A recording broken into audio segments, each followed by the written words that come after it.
Well, good morning. So my name is Brandon Seale. I am the president of Howard Energy Mexico, and I have the pleasure of hosting this panel this morning. I've worked in the oil field for almost 20 years now, but I also produce a history podcast. It's called A New History of Old Texas. We're actually in our third season now. It's distributed by the Rivard Report, which is now called the San Antonio Report.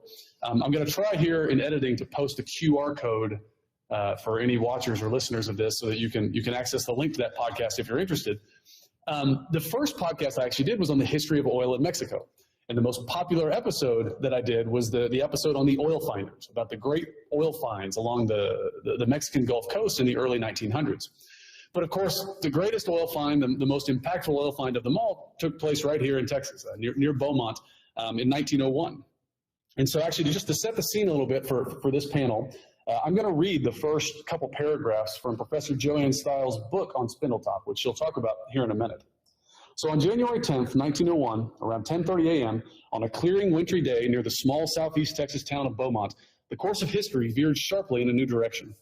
Beneath the low hill just south of town, where a small wooden derrick housed the ongoing drilling operation of a single wildcat oil well, the ground began to shudder. Then, with an ear-shattering roar, the earth began to spew uncounted tons of mud, gas, rocks, and finally a towering column of heavy green crude oil, 6 inches around, erupting almost 200 feet into the air. The roaring geyser of oil hurled pipes skyward and scattered it over the prairie like discarded straws. It blasted away the crown block of the homemade derrick, knocked off the superstructure, and sent the terrified crew scrambling for safety before it blazoned the southeast Texas sky with a soaring banner of oil. With the advent of this well, the Lucas Gusher, named for Captain Anthony F. Lucas, the Austrian mining engineer who brought it in, the Spindletop oil field was born. So as you can see, it's a moment of high drama, of high economic impact, of significant social change too. And so we're honored to have Professor Joanne Stiles here to talk to us about it today. So Professor Stiles was an associate professor of history emeritus at Lamar University in Beaumont, where she taught for 36 years prior to her retirement in August of 2002.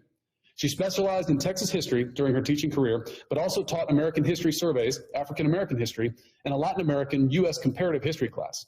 Her primary areas of interest in Texas history are the early oil industry, race relations, 20th century politics, 20th century social history, German immigration to Texas, and the Spanish period. In addition to teaching, she was also the academic director at the Spindletop Gladys City Boomtown Museum for approximately 20 years. So she was well qualified then to write her 2002 book, Giant Under the Hill, The History of the Spindletop Oil Discovery at Beaumont, Texas, which she co-authored with Judith Lindsay and Ellen Ranstra. The book, which again, I think if we can do this right, I want to put like a QR code here so you can access an Amazon link to her book. But the book received both the Otis Locke Award for Superior Publication in East Texas History, an honorable mention for the Texas State Historical Association Coral Horton Tullis Memorial Prize for the best book in Texas history, published in 2002. So since retiring, Professor Stiles has returned to her roots in the Texas Hill Country. She currently lives in her hometown of Comfort, where she graduated from high school before attending the University of Texas for her undergraduate and graduate degrees. She has remained active since retiring with appearances on the History Channel, CNN, BBC, and NPR, and a board seat on the Texas State Historical Association, and a few other book prizes scattered about for good measure. So we're pleased to have her here to talk with us about Anthony Lucas and his famous Lucas Gusher. Professor Stiles? I'm delighted to be here today, too. And I'm going to give you some background on that discovery. But one of the first things I hope to talk about today is just to explain to you what a complicated situation we had here in Texas. In the 1880s and the early part of the 90s, we were in a fairly prosperous period. But in 1893, a depression hit on the national level, and that made it very difficult if you were trying to produce a well in a place where 4 wells had already failed to come in, and local money just dried up. Now, the 2 people that were really involved in pushing for this oil issue were Patilla Higgins and Anthony Lucas. Patilla Higgins was the local guy, and those 2 men had to work together on this project in the early stages. But he was a local guy, and he came into his 30s and early 40s in this time period of very hard trouble. he had, this is an 1870 and early 80s oil well. And this is the one that came in 1901. So over a 15-year period, in this period, we went from a cable tool operation in the Nacogdoches area in the 1870s to this well in 1901 that was brought in with 3 different types of drilling equipment. They used the cable tool and in addition, several other, because of what they found. This was going to be a very, very complicated problem. And to build this derrick and to have this well come in, they were going to need money, and they were going to need quite a bit. Now, they drilled the 4th well, and it failed.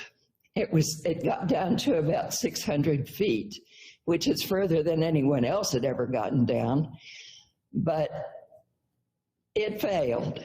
And when these gentlemen went around town in Beaumont and asked for money for another one in the middle of a depression, they got nothing. And literally, they had to, if they were going to do this, they had to be committed to actually bringing this well in. And they were going to have to go somewhere else for the money because it wasn't available locally. So let's take a look at Patilla Higgins. He and Anthony Lucas are going to work together. Now, this is a picture of him probably in his late 30s, and he looks fairly respectable. But take a look at him at the time that, well, just about the time that Anthony Lucas came to visit him. Now, this young man, as you can see, if you look really closely, is he lost an arm, and he had guns on his possession everywhere. He had knives on it in his possession, and he was really a rowdy character around town. His parents had given up on him a long time before. Now, this is a little bit before he met Anthony Lucas, but not too much. Okay, this gentleman actually got into a fight over a Black Baptist church. And what he was doing was throwing rocks through the windows and throwing firecrackers inside in the middle of a church service. Now, we haven't many times talked enough about the racial situation in the 1890s, but it was very difficult. It was the time that the backlash against the Civil War, the results of the Civil War, really, really got the most intense. And so there was a great deal of violence, and he was a part, mostly just in kind of a minor way. But anyways, throwing all these firecrackers and shooting guns, and someone called the sheriff. The sheriff came down and got into a fight with Patilla Higgins. He was hit, of course. That's how he lost his arm. It was amputated in the aftermath of this fight. But he killed that deputy sheriff. And there was a young engineer who, in Patilla Higgins' family, who wrote a history about him. And that young man, I called him on the phone, and because I was so curious about all this, he went to jail and ultimately was let out until his trial, went through his trial, and he was not convicted of murder. And I asked that young engineer, I said, well, how do you explain that? I mean, he killed a man. And the young man said that well, he just said very casually, well, Joanne, that man was from the North. And it was okay to, anyway, this is the young man that Anthony Lucas was going to come into contact with. Shortly after this fight, he went by a religious reunion in the afternoon, converted to the church, and he dumbfounded his mother. But he straightened out, started teaching Sunday school, got interested in the oil industry, and really started looking from the standpoint of a young man who literally just went to school for 5 years. When he was in the 5th grade, he jumped out the window of the school and never went back. And so he really was almost, well, pretty seriously unread at that stage of the game. But he got interested in geology, and he got very interested in using oil as a power source for a brick company that he set up.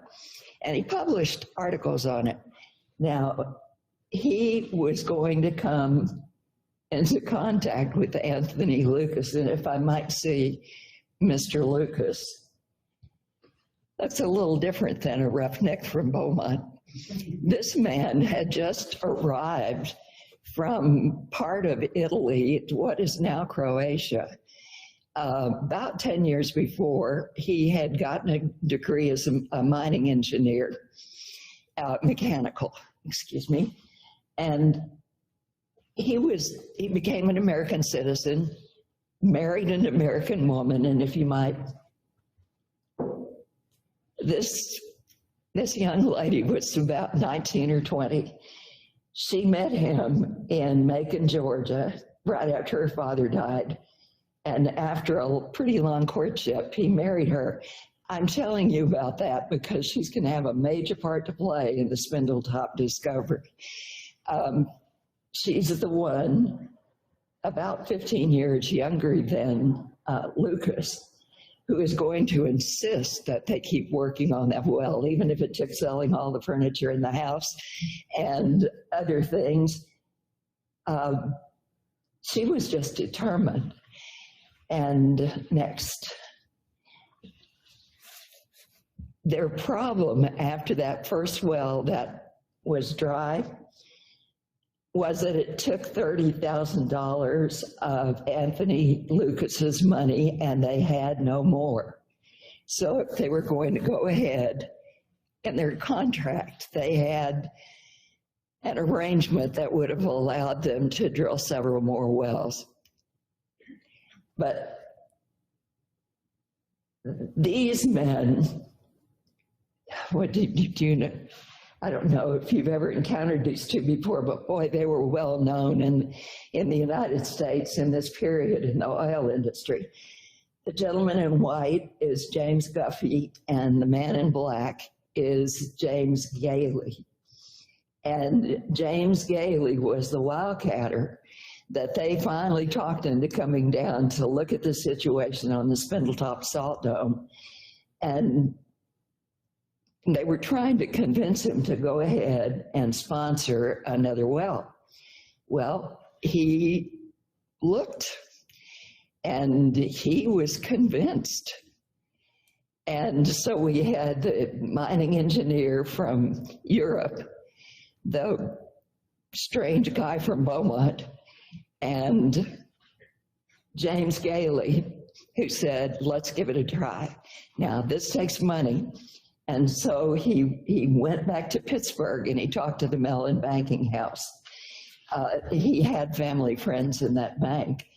And they agreed to put up $300,000 for this well. And there was provision for a couple of more wells if they were satisfied with the results of the first one, even if they didn't bring it in. Well, he was very well known for bringing wells in all over the country. He just, as they always said in the old days, had a nose for oil. And he he picked the site. Mrs. Lucas took him out to the field because her husband was out of town, but he picked the site, and they spudded that well in October of 1900. And it was just a few months after the catastrophic hurricane hit Galveston and just destroyed a major part of that town and killed at least 6,000 people, perhaps more. And so they were just starting this. They didn't get a great deal of attention for it, but they put up the money and they started drilling this well.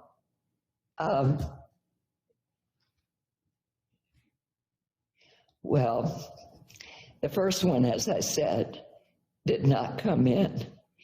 It went down to 600 feet, but they went ahead and they drilled again. And boy, that story about the fifth well, the one that did come in, is really an amazing story, because the guys that were going to drill it, and there is a photo next of these men, are these three men. These were the Hamill brothers, and they lived near Bastrop or Waco. They were closer to Waco. The first one, the oldest, is Jim, then Al, and then Kurt. And they were friendly, but occasionally something pretty amusing came out of the conversations they had with each other.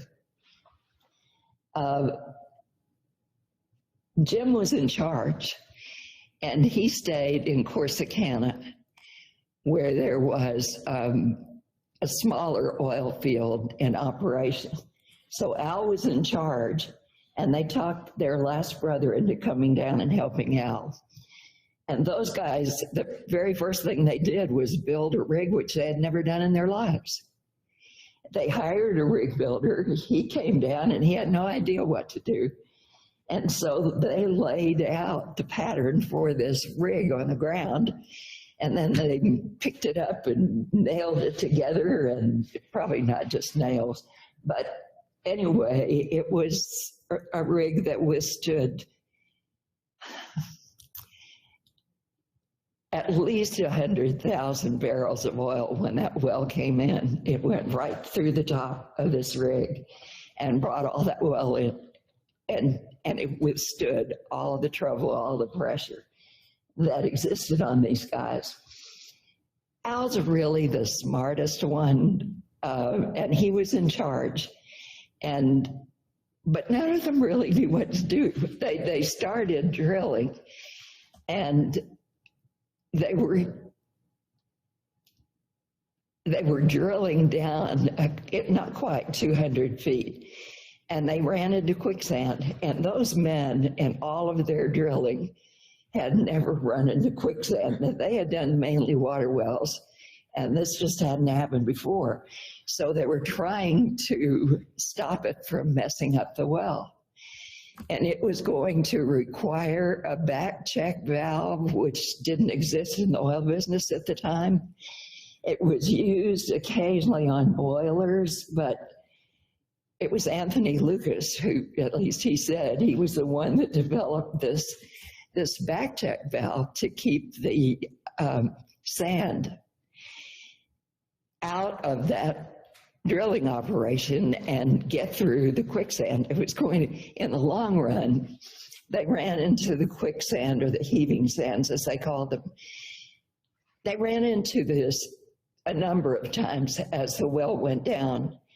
And they had much difficulty, and they ended up using 3 different kinds of drills to get all the way through that, depending upon what the circumstances were. And they just came up with that on their own to keep on moving through those sands that stopped everybody else. Everybody else had given up when they got to the heaving sands. They just couldn't figure out how to get through it. But these gentlemen did. And they got back onto hard ground. at about 600 feet, give or take a little bit. You know, there was no well log. They never took a log. And later, after Anthony Lucas was asked about what he found underground, he put a log together. But to say that it was right would be a bit of an extension of the truth, probably. Anyway, ultimately, these guys are going to get through those problems, and they're going to be inventing tools that are needed to make this work. And when they finished using them, they went down and had a blacksmith in town make them, and they just threw them aside. They didn't claim ownership of the plan for those tools. It was going to be somebody else that made the money out of that. But they got through the quicksand, and they found it a number of different times. Well, they got onto hard ground, and there's going to be a terrible fight about this. Okay, they get through the worst of this, and they get into hard rock, and they're moving down through that rock, and they ran into problems, and it was so frustrating. They just went home for Christmas. In 1900, they went up to Corsicana, or they went wherever their families were located. When they came back from Christmas, they started drilling again, and they were going through hard ground, and they got the rig. The whole operation was caught down at the bottom. The drill bit was jammed, and they were going to give up. And literally, all these men said, "We don't think we can do this."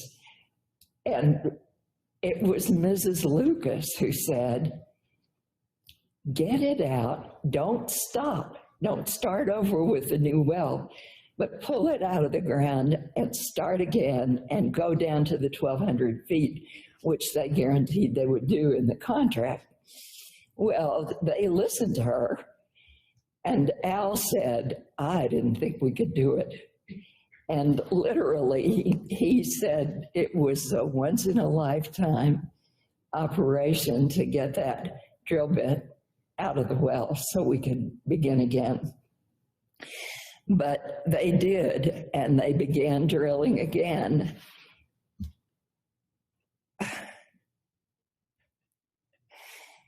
And things are going along fairly well. I'm trying to decide what to leave out.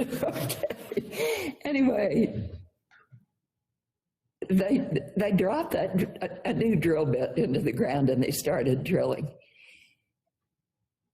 And they got some shows of oil on top of the tanks, water tanks. And it was just acting very weirdly. The ground started shaking. And literally on January the 10th of 1901, they had just barely gotten started, and they were trying to get a lot of new equipment because they needed it. And so they were scattered out all over the place. Kurt was at the well, and literally it started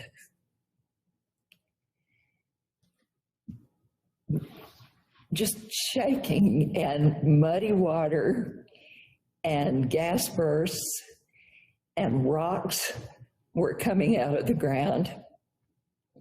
Al got back, and it put a new drill bit on that thing and started putting it back into the ground, and it got down about 700 feet, and it just blew 700 feet of pipe, 40 foot, 20 foot, to 40, but 20-foot pipe that was picked up out of the ground. They hadn't even gotten back down to the bottom of that hole.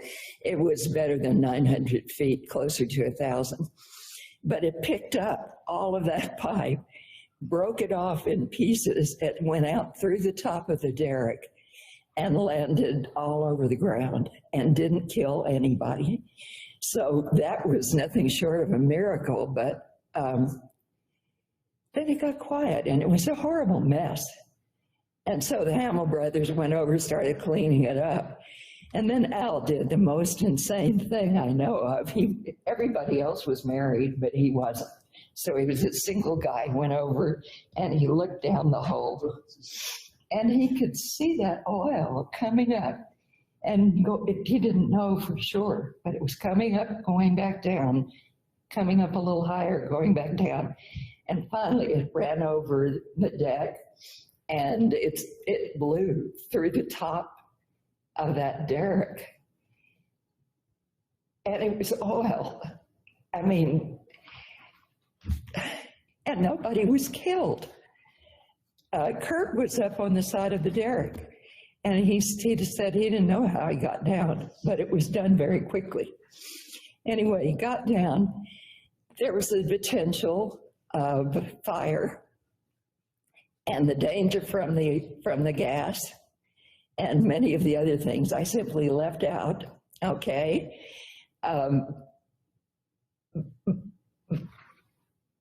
But it was oil, and Lucas was so happy. And he wasn't even out on the well when it flew in, but he was in Beaumont, so he came out there. His family came up, hugging and then trying to protect the oil that was coming out of the ground. They had no idea it was coming out of the ground for 10 solid days.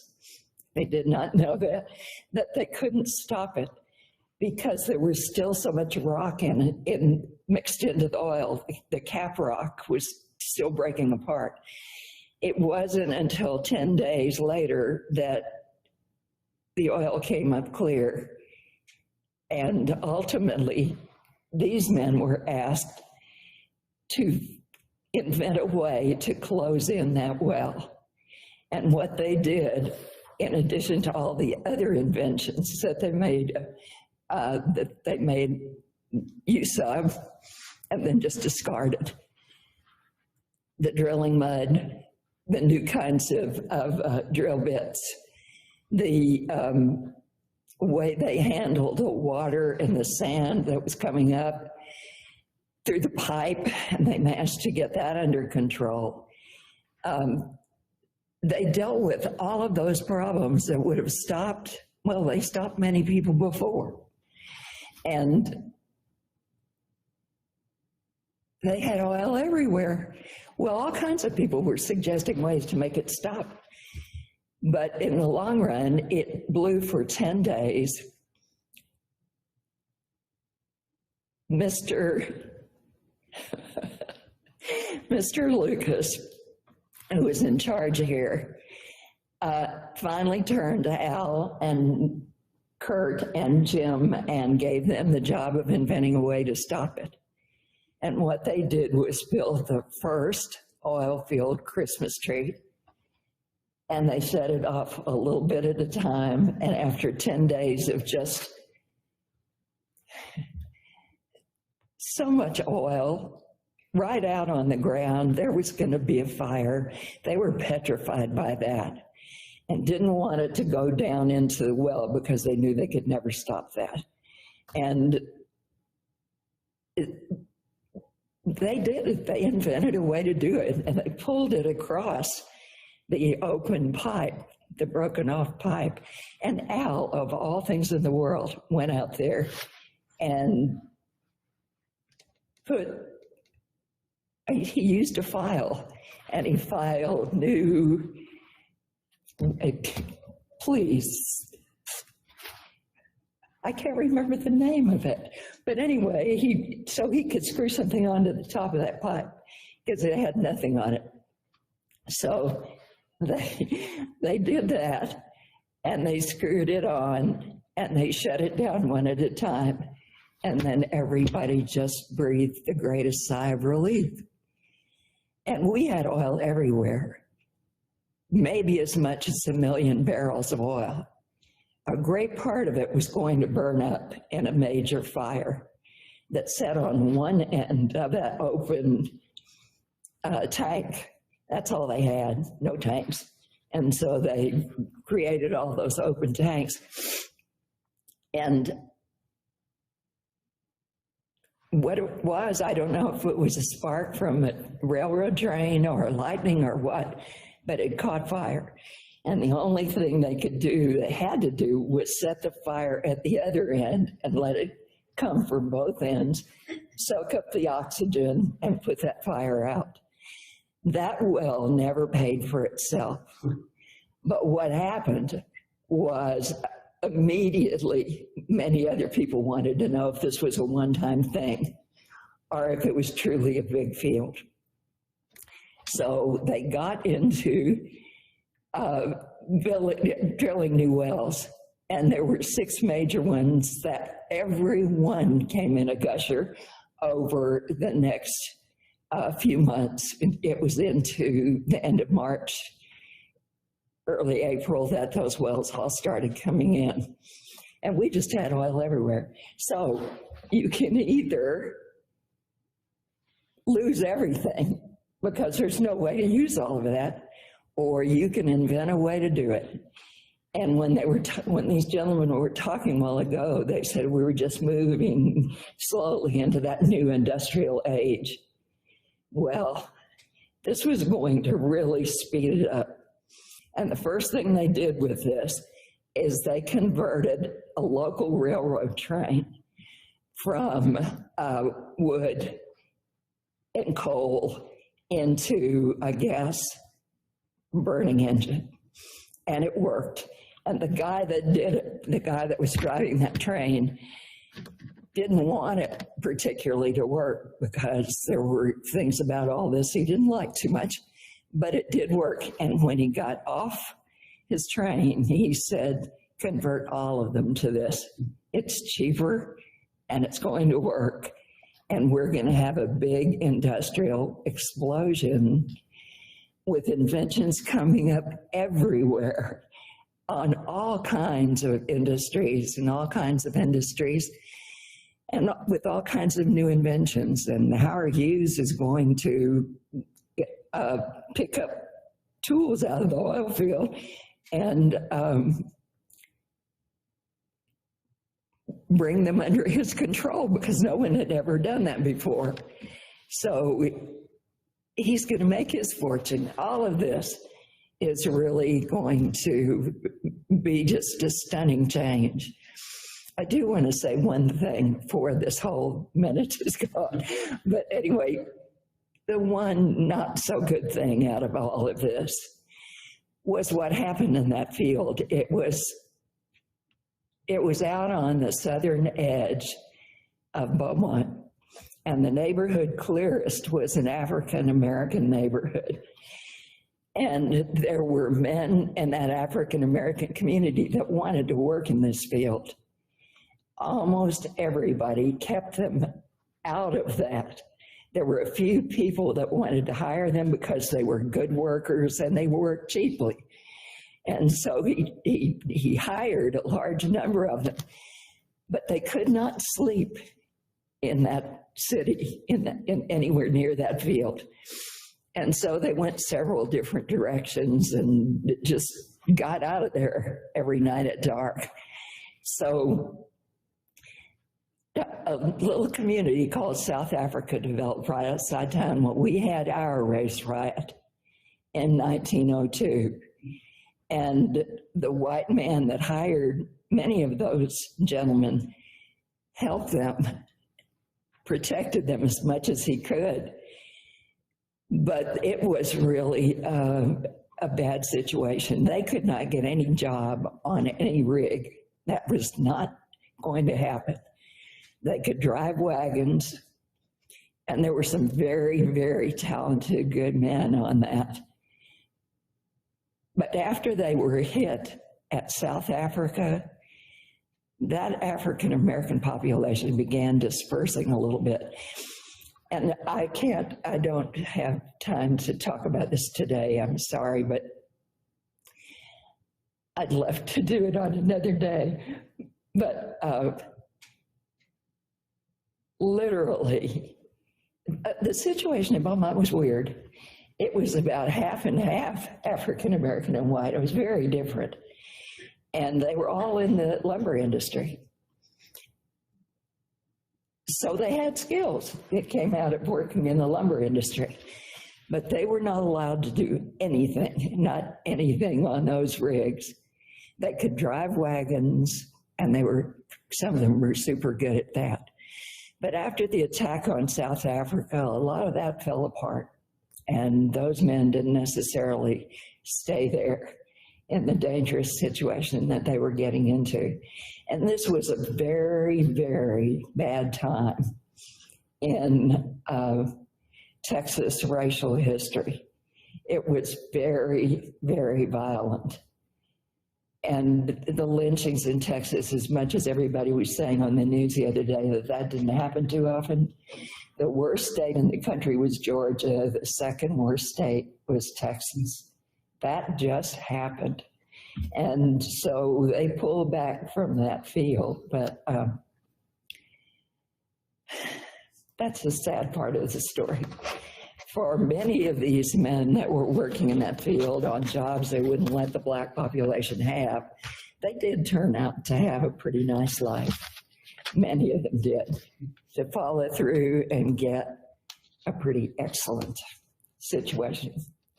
Actually, picking up on that last point you brought up about race relations and stuff like that. Yes. To what extent does the discovery of Spindletop and the creation of kind of this oil industry, to what extent does it perpetuate pre-existing social or economic patterns, and to what extent does it mark a watershed or moment maybe in Texas history, a transition in the Texas economy from agricultural, cotton, it certainly to does industrial or something like that? Could you talk about that a little bit?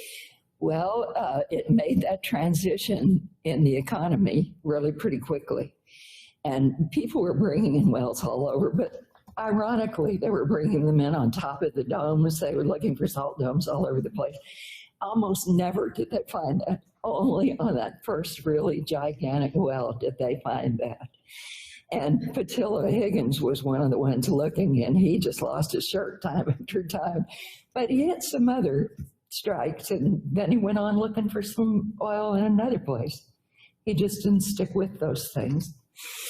Anyway, he moved to San Antonio, and he died here.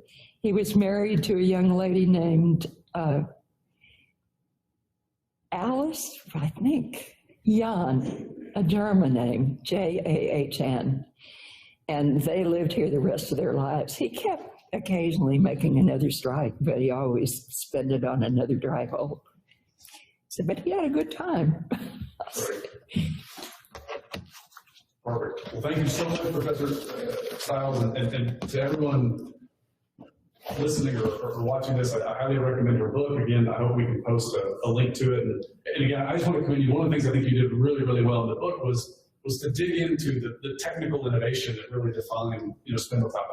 It gets overlooked or glossed over sometimes. It's almost like it was just a piece of geological luck or something, but it was really a story of engineering and innovation. And it was. It's really, I listed here all the different first, really kind of the first, multiple strings of pipe, using that drilling mud. You didn't even talk about drilling mud. I did, but I had it in my head. It's an incredible story about how they invented the concept of drilling mud on this snubbing, using snubbing units, during the early days of rotary rigs, pumping down lost circulation material, taking cores, well control, just all these innovations that happened on this well that really enabled the industry that followed.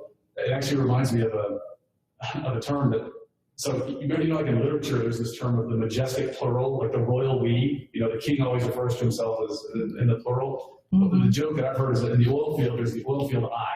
There can be 100 people involved in drilling a well, but every single one of them says that I drilled that well. Oh, yes. And this story kind of represents that in a way. Kurt was claiming success on some of that stuff. And luckily, I met Al Hamill's son. He was just about to die. He lived in Houston. He was blind, and his health was falling. But he was listening to me, and I was way at the other end of the table. And first of all, I said, oh my, we were looking at pictures. I said, this man is handsome. And he went at the other end of the table, blind and deaf. he said, I agree with the woman at the other end of the table.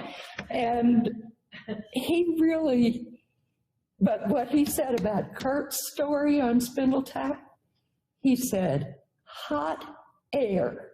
And that is all he had to say. So that is not true. Thank you very much. All right, perfect. So our next speaker on the panel here is Judge Stephanie Moreno. I have the pleasure to introduce her. So she's here to give us some perspective on the oil and gas industry today in Texas. Stephanie joined the South Texas Energy and Economic Roundtable in January of 2020 as its new executive director. In 2018, the boards of the South Texas Energy and Economic Roundtable, known as STEER, the boards of STEER and Texoga, the Texas Oil and Gas Association, approved their merger. And so the merger was finalized on January 1st, 2020. STEER continues to serve as the leading resource in the Eagle Ford Shale and is the primary coordinator for communication and advocacy surrounding the oil and natural gas industry in South Texas. Previously to this role, Judge Moreno, or Stephanie, served as B County Judge. And B County, as you may know, has a long history with the oil and gas business, so that's brought her into some intimate familiarity with these issues. And prior to her appointment as county judge, Judge Moreno was an assistant attorney general in the Office of General Counsel to the Child Support Division under Greg Abbott. Stephanie grew up in Beeville, attended A.C. Jones High School, and then Texas State University for her bachelor's degree, and Western New England University School of Law for her law degree. So with that, Stephanie, the floor is yours. Well, thank you, Brandon. I'm proud to be a part of this series for the Whitty Museum and specifically honored to be on this panel with Professor Stiles. We certainly have come a long way since 1901. Today, oil and natural gas are the building blocks of 96% of the everyday essentials we use, from cell phones and computers to cosmetics and clothing, to medical devices and contact lenses. The list is lengthy. Employees of the Texas oil and natural gas industry are making life better for people here and across the world. This map illustrates the pipeline network in Texas. Oil and natural gas are traveling under the very ground that we travel on every single day. Pipelines are the oil and gas highways of Texas. It's how you get energy to your home, and it's how you get fuels to your cars. 2019 was a banner year for the U.S. oil and natural gas industry, thanks to the unprecedented level of activity in Texas. We saw record-breaking production, and our nation became a net oil exporter. 2019 saw growing momentum for U.S. liquefied natural gas with 2 facilities operating in Texas, new projects announced, and 4 export projects in Texas gaining approval from the Federal Energy Regulatory Commission. We also saw oil and natural gas operators adapt to shifting dynamics in the marketplace as competition intensified and pressures continued with the U.S.-China trade war. In fiscal year 2019, state and local tax revenue and state royalties from the oil and natural gas revenue industry in fiscal year 2019, state and local tax revenue and state royalties from the oil and natural gas industry reached the highest total in Texas history. Texas oil and natural gas companies paid a record $16.3 billion into state and local treasuries, up 16% from the year 2018. $16 billion translates to $44 million each day that our industry contributes to life-improving activities throughout the state of Texas. Since 2001, when we first started compiling this data, the Texas oil and natural gas industry has paid more than $149 billion in state and local taxes. The oil and natural gas industry also supported 31% of the total private sector Texas GSP for calendar year 2018, which amounts to $489.9 billion. And in fiscal year 2019, the Texas oil and natural gas industry employed an average of 428,234 Texans. Those wages paid also stand out significantly when compared to the rest of the private sector. This year, a new study by the Texas Independent Producers and Royalty Owners Association, TIPRO, shows the oil and gas industry represented 321,455 direct jobs in the state of Texas in the first 6 months of 2020.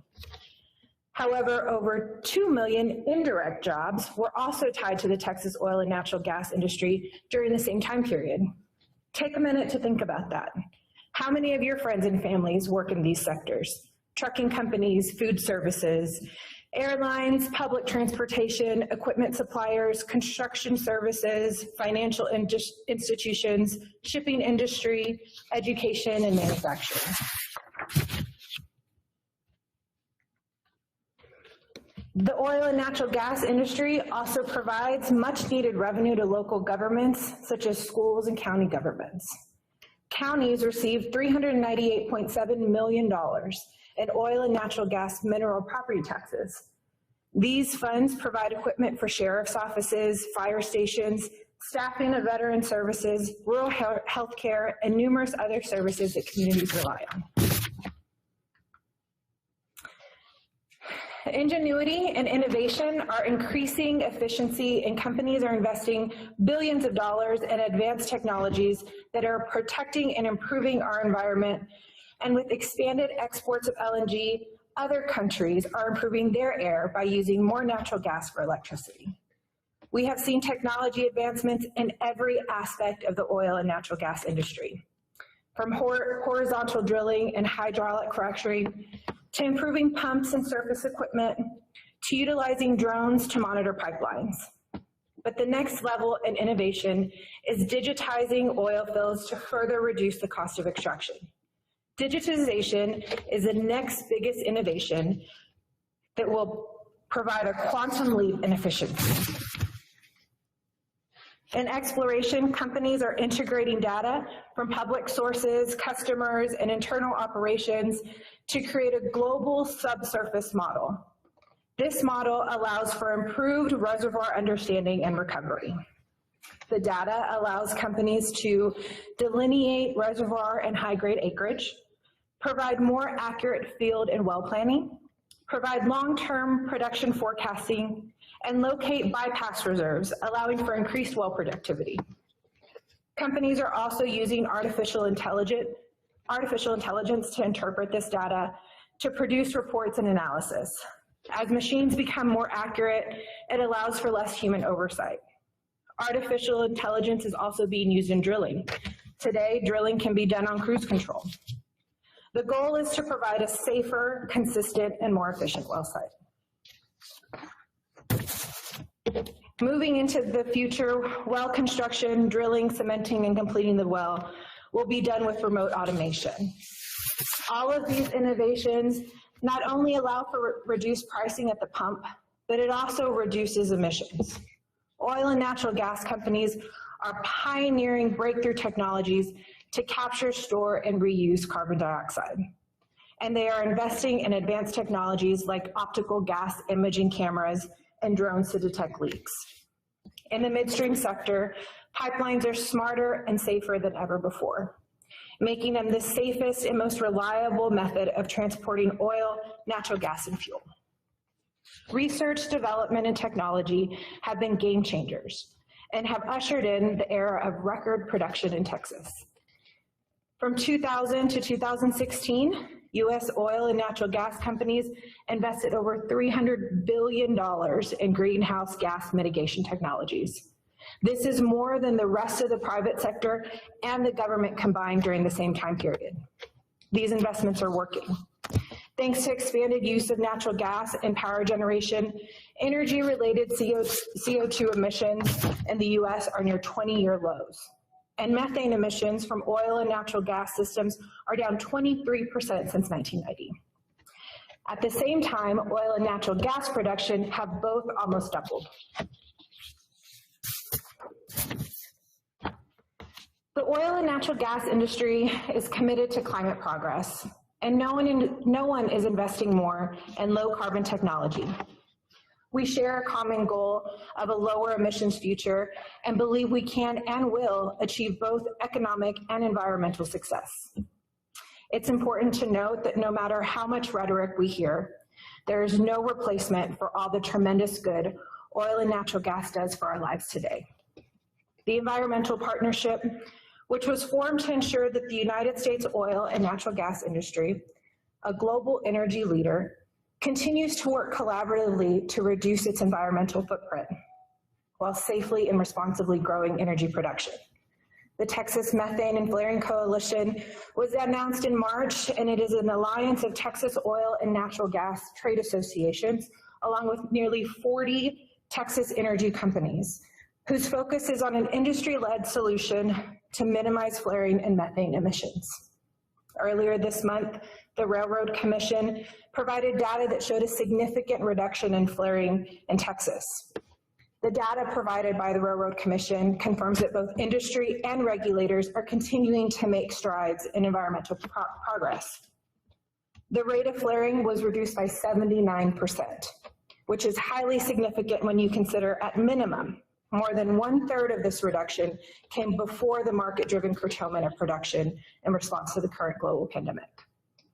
The focus on implementing a greater use of technology will continue to spur innovation, which is the hallmark of this industry. Continued investments in new technology will continue to make a difference in emission levels. These investments include carbon capture and sequestration, leak detection and repair equipment, improved sensors and monitoring overall, refining technology that has made our fuels more than 99% cleaner, and cleaner running engines. These efforts have reduced emissions and improved air quality, and the industry is constantly looking at new technology and innovations we can implement. Caring for our environment and growing a robust economy is not mutually exclusive. We can do both. But we cannot assume that these advancements, these jobs, and the economy that is produced from our industry is guaranteed. The collision of the COVID-19 pandemic and the Saudi-Russia price war took a big toll on the oil and natural gas industry. On the slide, you'll see a bunch of headlines from earlier this year. Every sector of the industry was impacted: exploration and production, oilfield services, transportation and storage, and refining and manufacturing. On January 1st, 2020, there were 670 rigs operating in the United States, with over 400 in the state of Texas. We were all watching and wondering, what new records will we achieve this year? Well, at the beginning of this month, U.S. rig counts have plummeted to 251 and Texas to 104. The ensuing job and financial losses have been staggering.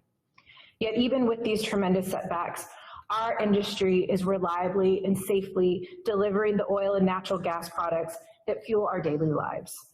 And with the right policies, it is poised to do its part in maintaining national and energy security, along with helping our community to rebound, our economy to rebound. Like Texas, the oil and natural gas industry is resilient. We have seen declines in our industry, and in each of those times, our industry has come out more efficient and stronger than before.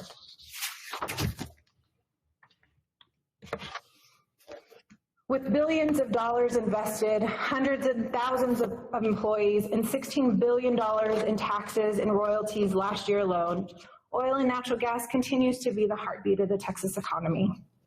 We are constantly mindful of what needs to happen for this industry to maintain its progress in improving and protecting the environment and fortifying our economy. Oil and natural gas companies, now more than ever, are looking for ways to be efficient and improve their technologies to provide products in a safe, responsible manner.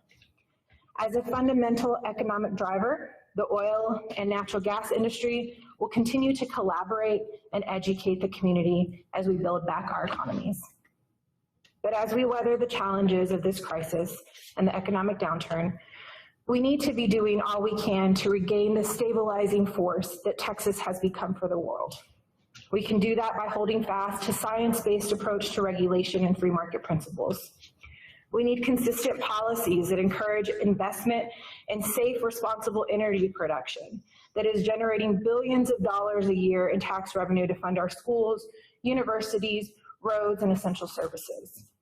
We need expanded pipeline infrastructure to move energy across the state and reduce the need for flaring. We need continued expansion of our ports and export capacity.